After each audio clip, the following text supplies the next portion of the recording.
இந்தியாவில் இதுவரைக்கும் இந்த மகாத்மா காந்தி தேசிய ஊரக வேலைவாய்ப்பு திட்டம் அப்படிங்கிற ஒரு ஸ்கீம்ஸ் இப்போ விபிஜி ராம்ஜி அப்படின்னு புதிய திட்டமாக உருவாகி இருக்கிறது.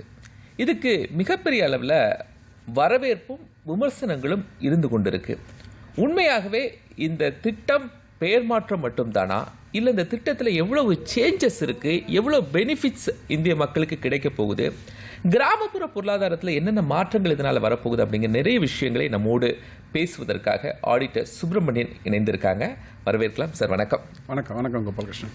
ஸோ இந்தியா முழுவதுமே ஒரு மிகப்பெரிய அளவில் கிராமப்புறத்தில் இருக்கக்கூடியவங்களுக்கு ஒரு 100 நாள் வேலைவாய்ப்பு திட்டம்னா இது ஈஸியாக புரிஞ்சிடும். பட் இப்போ அந்த 100 நாள் வேலைவாய்ப்பு திட்டம் நேம் சேஞ்ச் பண்ணியிருக்காங்க, அந்த சட்டத்தையே மாற்றிட்டாங்க அப்படின்னு ஒரு பெரிய அளவில் ப்ரொபகண்டா போயிட்டுருக்கு. பட் நீங்கள் எப்படி பார்க்குறீங்க சார் இந்த விபிஆர் ராம்ஜி இந்த ஸ்கீம் என்ன? அதாவது எதிர்க்கட்சிகள் என்ன குற்றச்சாட்டு வைக்கிறாங்கன்னா, காந்தி அவர்களோட பேரை எடுத்துட்டாங்க அப்படின்றாங்க. எஸ், எனக்கு அதில் சற்று முரண் உண்டு. ஸோ பேரை வைத்து கொண்டு மட்டுமே நம்ம வந்து அவரோட கொள்கையை வந்து நம்ம கடைபிடிக்கிறோமான்னு பார்த்தீங்கன்னா, அவர் வந்து சொன்ன கொள்கைகள் வந்து மது உண்ணாமை இருக்கிறது, புலால் உண்ணாதல் இருக்கிறது, அப்புறம் வந்து அகிம்சையை நம்ம வந்து கடைபிடிக்கிறது, இதெல்லாம் வந்து இன்றைக்கி நடைமுறையில் இந்தியாவில் இருக்கா இல்லை தமிழ்நாட்டில் இருக்கான்னு பார்த்தீங்கன்னா எனக்கு தெரிஞ்சு குறைந்து வருகிறது. ஓகே, அப்படி இருக்கும்போது அந்த பேரளவுக்கு மட்டுமே அந்த ஒரு திட்டத்தின் மேலே பேரை வைத்து விட்டு அதற்காக வந்து அரசியல் செய்வது நம்மளால் ஏற்றுக்கொள்ள முடியும். சார் இது என்ன சார் விபிஜி ராம்ஜி அப்படின்னா அந்த ஸ்கீம் என்ன? அதாவது விக்ஷித் பாரத், இப்போ எல்லா திட்டங்களுமே பார்த்தீங்கன்னா 2047 நோக்கி வளர்ந்த இந்தியாவாக, வளர்ந்த பாரதமாக நம்ம மாறப்போகிறோம். ஸோ விக்ஷித் பாரத்துக்கு உண்டான guarantee, Viksit Bharat guarantee for Rozgar Yojana and Ajeevika Gramin அப்படின்னு சொல்கிறாங்க. அதான் விபிஜி ராம்ஜி, அதுதான். ஸோ அந்த விக்ஷித் பாரத்துக்கு போகிறதுக்கு உண்டான, விக்ஷித் பாரத்னா இந்தியா அளவில் வந்து மிகப்பெரிய திட்டங்கள் தீட்ட வேண்டும். ஸோ இந்தியா அளவுக்கு திட்டங்கள் தீட்ட வேண்டும்னா மத்திய அரசாங்கத்தில் மட்டுமே பண்ணிட முடியாதது. ஸோ மாநிலங்கள்லாம் சேர்ந்தது தானே மத்திய அரசாங்கம். ஸோ அவங்க என்ன சொல்கிறாங்கன்னா, இந்த திட்டத்தின் மூலமாக குறிப்பாக எதற்காக இதை கொண்டு வந்தாங்கன்னா, முன்னாடி இந்த மகாத்மா காந்தி இந்த ஊரக வேலைவாய்ப்பு திட்டம் இருக்குது பார்த்தீங்களா, அதில் வந்து எனக்கு வேலை வேணும் அப்படின்னா வந்து நீங்கள் வேலையை கொடுக்கணும், ஜாப் இஸ் மை ரைட்டுன்ற மாதிரி இருந்தது. அப்போது கொடுக்கறதுக்கு வந்து அரசாங்கங்கள் தயாராக இருந்தன. ஆனால் அந்த இடத்துல நீடு இருந்ததா, அந்த இடத்துல வந்து அந்த வேலைக்கு உண்டான தேவை இருந்ததா? இப்போ வந்து சரி, அவர்களுக்கு வேலை வேணுன்றதுக்காக அவங்களுக்கு வந்து சம்பளத்தை கொடுத்து விட்டு அங்கே உள்ள அந்த குளத்தையோ இல்லை ஆறையோ இல்லை அந்த நீர்நிலைகள் இருக்குது பார்த்தீங்களா, அதை வந்து சரி செய்யறது, அது மாதிரி வேலைகளில் மக்கள் ஈடுபட்டிருந்தாங்க. ஸோ அதுக்கு உண்மையிலே பார்த்தீங்கன்னா அதன் மூலமாக ஒரு இன்ஃப்ராஸ்ட்ரக்சர் கிரியேட் ஆச்சா, அந்த இன்ஃப்ராஸ்ட்ரக்சர் மூலமாக நம்ம பணத்தை இன்வெஸ்ட் பண்ணியிருக்கிறோம், அதற்கு பலன் கிடைத்ததா, அந்த மாதிரி அந்த காஸ்ட் பெனிஃபிட் அனாலிசிஸ் வந்து பார்க்கறதுக்கு உண்டான ஒரு ஓனர்ஷிப் யாருமே இல்லை. ஓனர்ஷிப்னா அரசாங்கம் பார்த்தீங்கன்னா அந்த நடவடிக்கைகளுக்கு அந்த பணத்தை நம்ம செலவழிச்சிருக்காங்கன்னா அதுக்கு ஓனர்ஷிப் எடுக்கணும் இல்லைங்களா.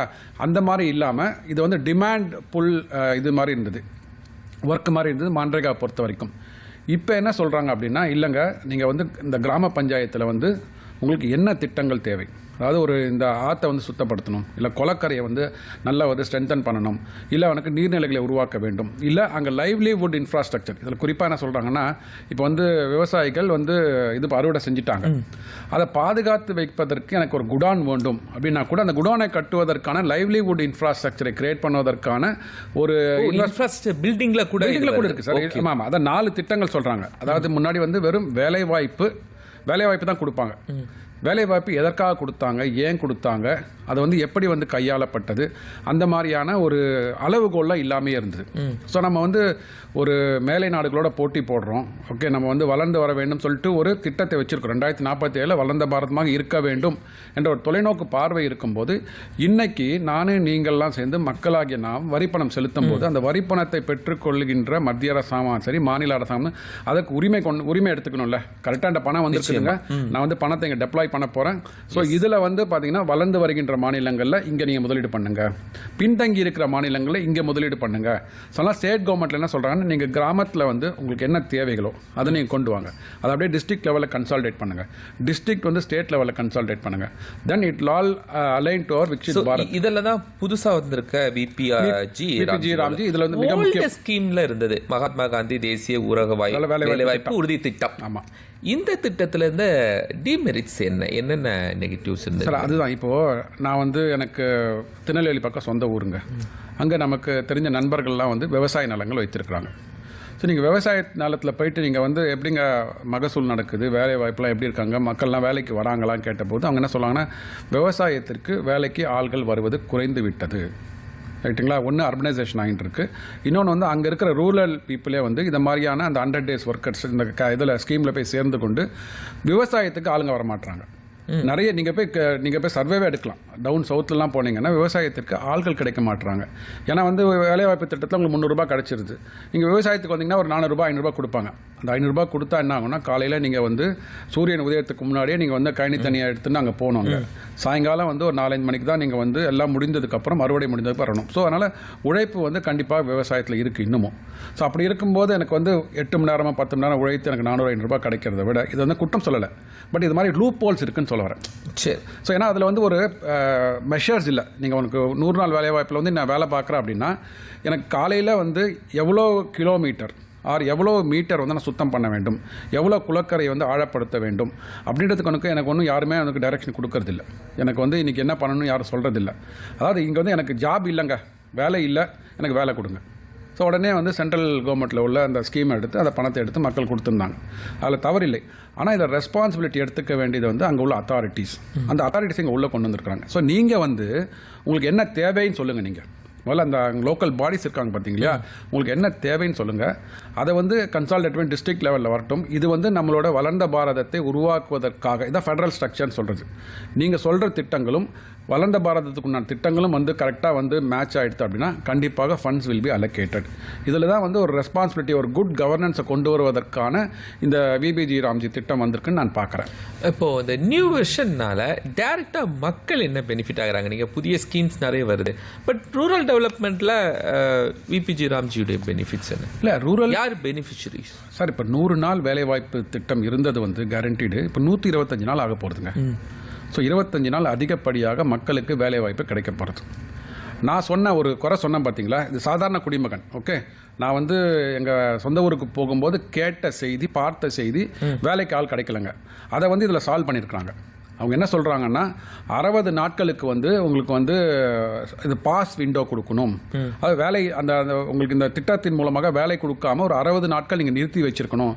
ஏன் நிறுத்தி வைக்கணும் அப்படின்னா, விவசாயம் எப்போல்லாம் நடக்குதோ அப்போ இந்த திட்டத்தை நீங்கள் செயல்படுத்தக்கூடாது.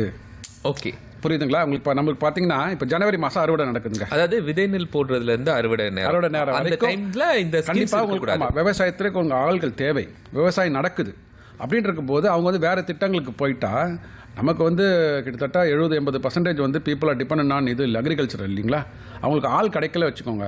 விவசாய நிலம்லாம் என்ன ஆகும், தரிசு நிலமாக மாறிடும் இல்லையா? ஸோ அதனால் என்ன சொல்கிறாங்கன்னா, எனக்கு அந்த குறிப்பிட்ட காலத்தில் கண்டிப்பாக வந்து இந்த திட்டத்துக்கு ஆள்கள் வந்து வேண்டாம். ஸோ அந்த 60 நாள் நீங்கள் பாஸ் பீரியட் கொடுங்க, நிறுத்தி வைங்க, அப்போ உங்களுக்கு ஆள்கள் கிடைப்பாங்க விவசாயத்துக்கு. ஸோ விவசாயத்துக்கு இங்கே ஒரு கல்ல 2 மாங்காய். எனக்கு வந்து விவசாயம் பண்ணும் போதும் எனக்கு வந்து வேலை கிடைக்க போகிறது, சம்பளம் கிடைக்க போகிறது. விவசாயம் இல்லாத நாளில் எனக்கு வேறு வேலை இல்லைன்னா அரசாங்கத்துடைய வேலை இன்ஃப்ராஸ்ட்ரக்சர் கிரியேட் பண்ணணும். முன்னா வந்து இல்லை, இப்போ எனக்கு வேலை ஒன்றுன்னு சொல்லிட்டு வேலை கொடுக்க மாட்டாங்க.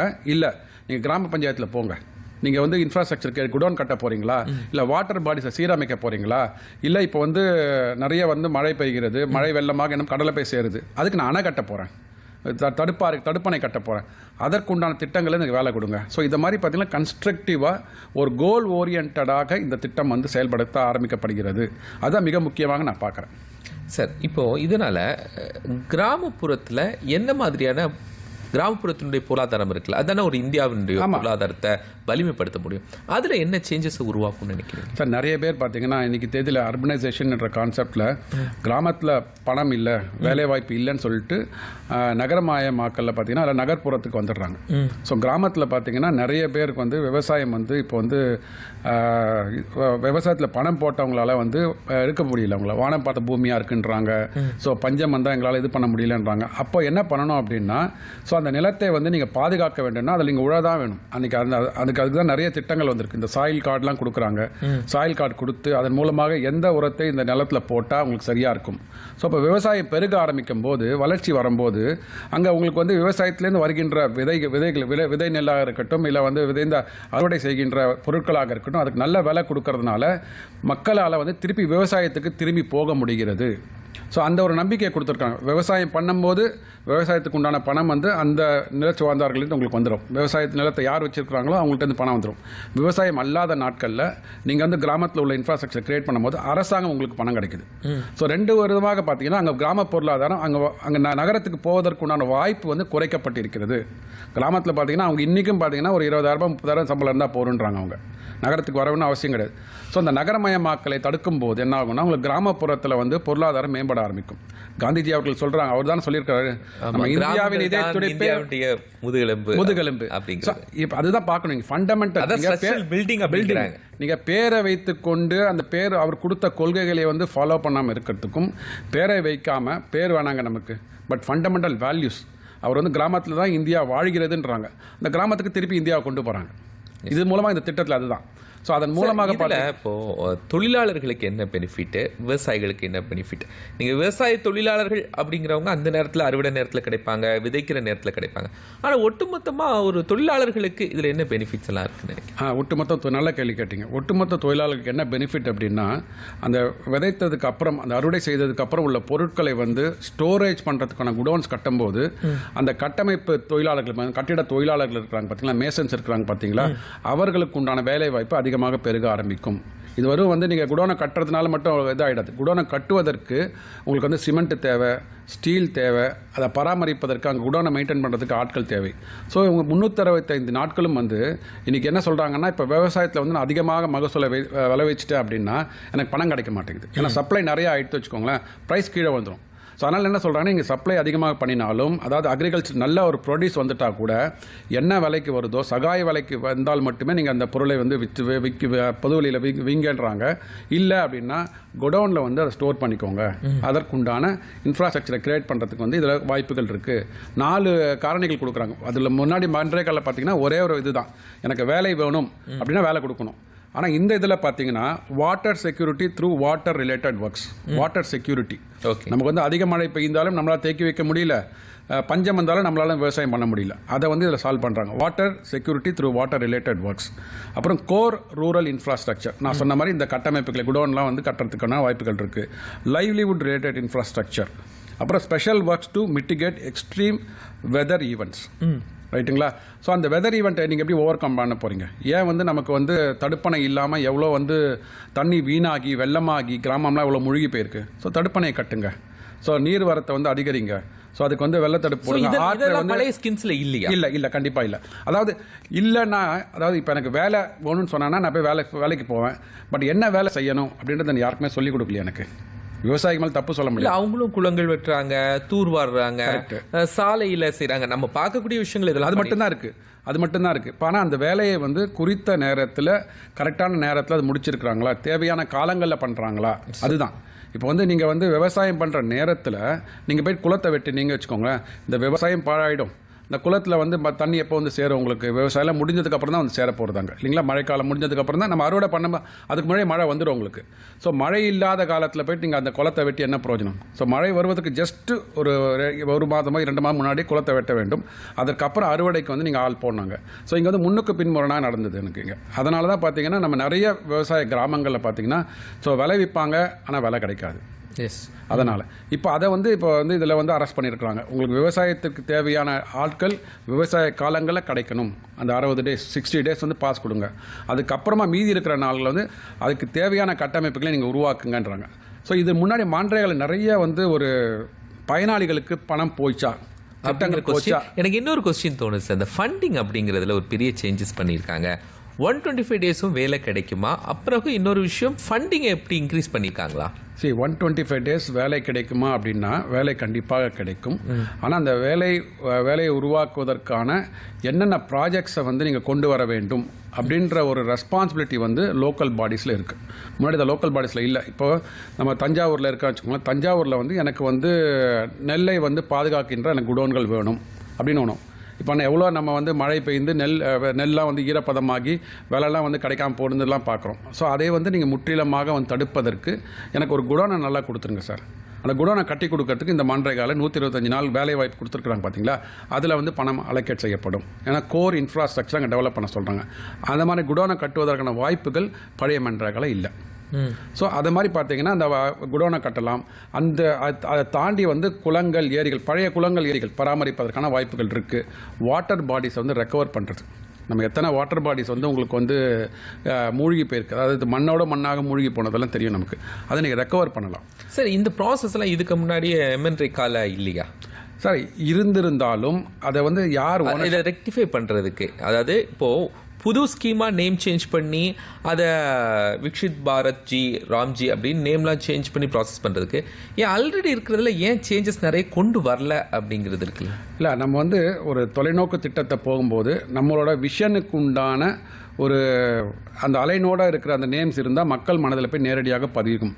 இப்போ நிறைய திட்டங்களை உள்ளே கொண்டு வரும்போது இது மக்கள் என்ன நினைப்பாங்கன்னா, பழைய திட்டம் தானே கொண்டு வந்திருக்காங்க, இதில் என்ன பெருசாக செஞ்சிட போகிறாங்க.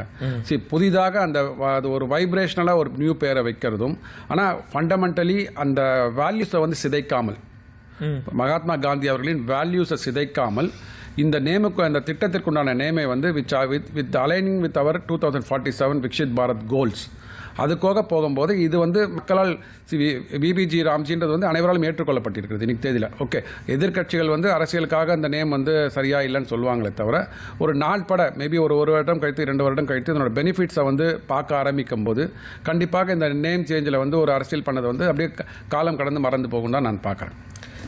இந்த நேரத்தில் இந்த நேம் சேஞ்ச் பண்ணியிருக்கிறாங்க, அப்புறம் இந்த ஸ்கீம்ஸும் புது ஆக்டும் கொண்டு வந்திருக்காங்க.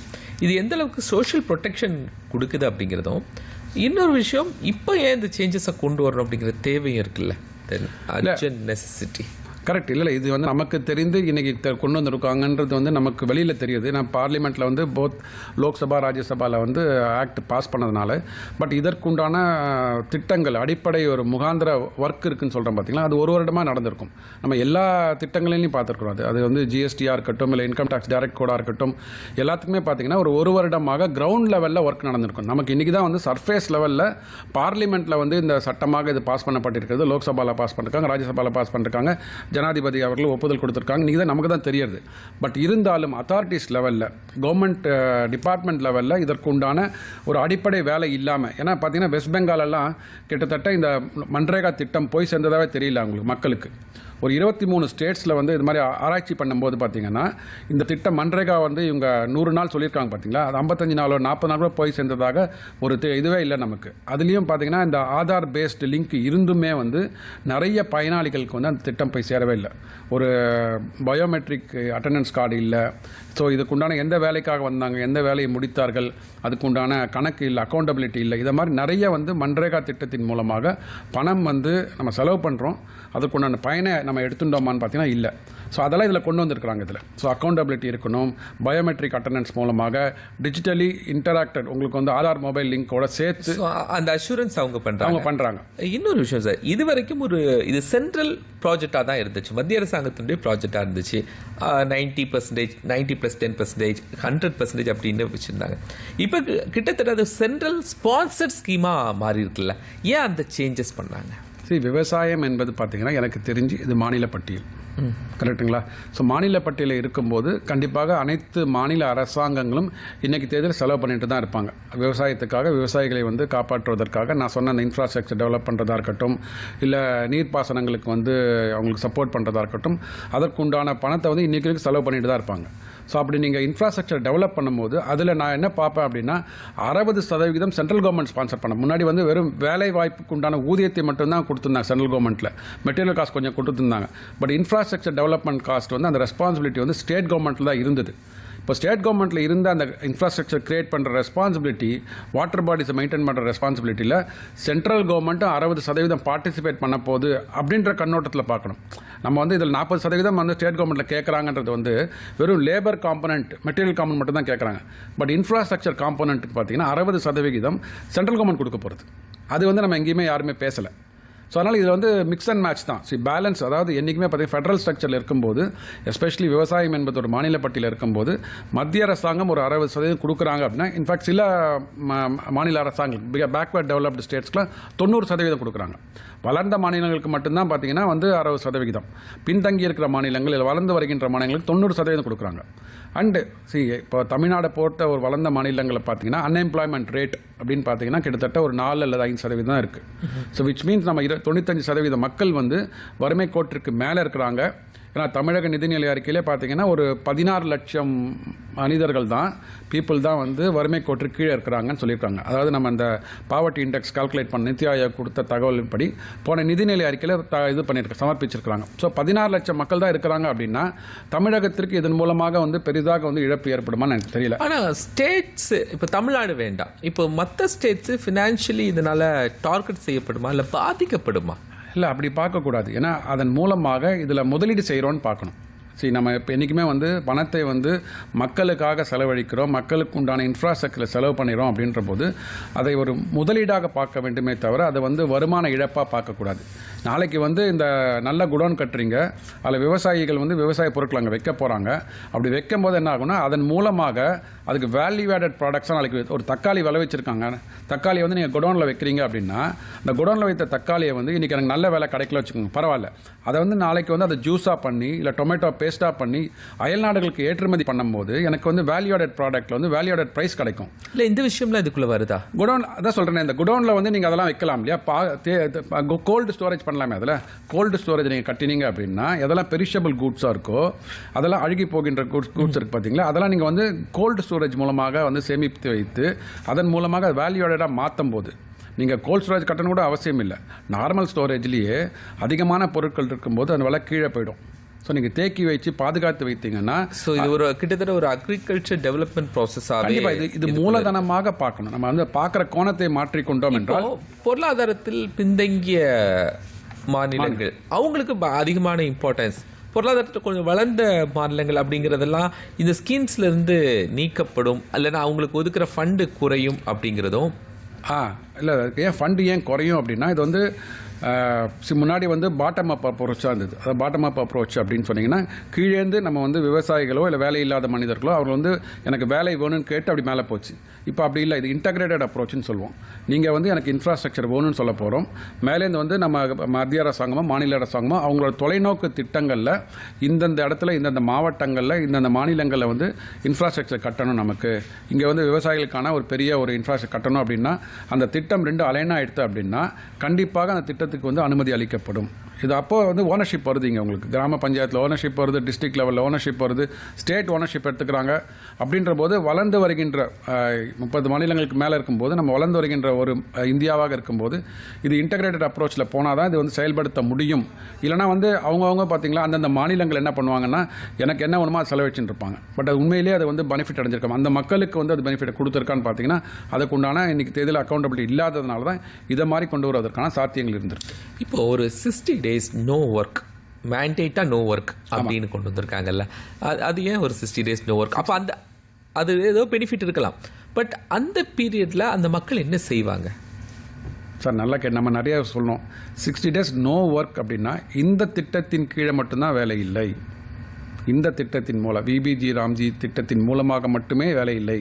அப்படின்னா அந்த 60 நாட்கள் மக்கள் அறுவடை காலத்தில் இருப்பாங்க. அறுவடை காலத்தில் எனக்கு வந்து நான் முதல்ல சொன்னேன், நான் எழுதி கொடுக்குறேன், நீங்கள் டவுன் சவுத் போங்க, வேலைக்கு ஆள் கிடைக்க மாட்டுறாங்க. ஸோ அந்த எனக்கு வேலைக்கு ஆள் வேலை இருக்குது, எனக்கு வேலைக்கு ஆள் கிடைக்கலன்ற போது நான் அதை எப்படி மீட் அவுட் பண்ண முடியும்? ஸோ அதுக்கு சொல்கிறாங்க இந்த காலகட்டத்தில் நீங்கள் விபிஜி ராம்ஜி திட்டத்தின் மூலமாக எந்த விதமான வேலையும் பண்ண வேண்டாம், உங்களுக்கு விவசாய நிலங்களில் வேலை இருக்குது, அங்கே எம்ப்ளாய்மெண்ட் ஆப்பர்ச்சுனிட்டிஸ் இருக்குது. ஸோ அந்த எம்ப்ளாய்மெண்ட் ஆப்பர்ச்சுனிட்டி போய்ட்டு முதல்ல அந்த 60 நாளில் அந்த அறுவடை காலங்கள்லையோ விதைக்கிற காலங்கள்லையோ போய் அங்கே வேலையை பண்ணி அந்த விவசாய பொருட்களை வந்து அறுவடை செய்து ஸோ உங்கள் கிராம பூமியை வந்து நல்ல பூமியாக வச்சுக்கோங்க. அதுக்கப்புறம் அறுவடை செஞ்சு முடித்ததுக்கப்புறம் அடுத்த பயிர் போடுறதுக்கு இருக்குது காலம் இருக்குது பார்த்தீங்களா, அந்த காலகட்டத்தில் உங்களுக்கு வேலை வாய்ப்பு வேணுமா, விபிஜி ராம்ஜியில் வாங்க. ஸோ விளைந்த பொருட்களை வந்து அடுத்த வருஷம் வரப்போகின்றதில் இன்ஃப்ராஸ்ட்ரக்சர் எப்படி பண்ணலாம், இல்லை நீர்நிலை வேணும் எனக்கு, ஸோ தண்ணி வரத்தை நான் வந்து சரி பண்ணணும் எனக்கு. ஸோ வருஷம் நல்ல மழை பெய்கிறது, பட் என்னால் தேக்கி வைக்க முடியல, நிலங்கள் குளங்கள் தடுப்பணைகள் எல்லாத்தையும் இதில் மூலமாக கட்டுங்க. ஸோ கட்டிட்டேன், நல்லா விளை வச்சுட்டேன், ஸ்டோரேஜ் பண்ணுறதுக்கு எனக்கு இடம் இல்லை, ஸ்டோரேஜை கட்டுங்க, கோல்ட் ஸ்டோரேஜை கட்டுங்க.